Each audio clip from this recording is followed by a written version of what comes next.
هذا القسم اللي يعتني بالاطفال في وضعيه صعبه، والحمد لله تتقدم عده خدمات، منها التطبيب، الانشطه الترفيهيه، الانشطه الصحيه، انشطه موازيه، واخص بالذكر الانشطه الترفيهيه التي لها دور كبير في الدعم النفسي لهؤلاء الاطفال وتحسين وضعيتهم النفسيه. هذه الأنشطة الترفيهية التي تنجز من طرف طاقات وجمعيات شابة، يعني تسعى في إنجاز كل ما هو يصب في مصلحة الأطفال، وهذا مؤشر إيجابي.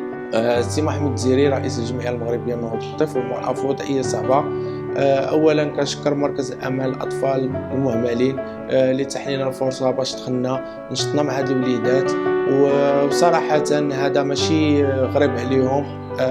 دائما تنجيو على غفله تلقاو هذا المركز تتهلاو فيهم، تلقاو حاله صحيه مزيانه كهذا المركز وكنلقاوهم تتهلاو في هاد الوليدات. ما يمكنش خصنا ندعموهمش اما بنشاطات ثقافيه او اما حتى بنشاط تجي غير حدا هاد الوليدات وتونسهم وتجلس حداهم، فهذا راه اجر عظيم. فنخليكم مع الفيديو تعرفوا النشاط اللي قمنا به اليوم، وشكرا.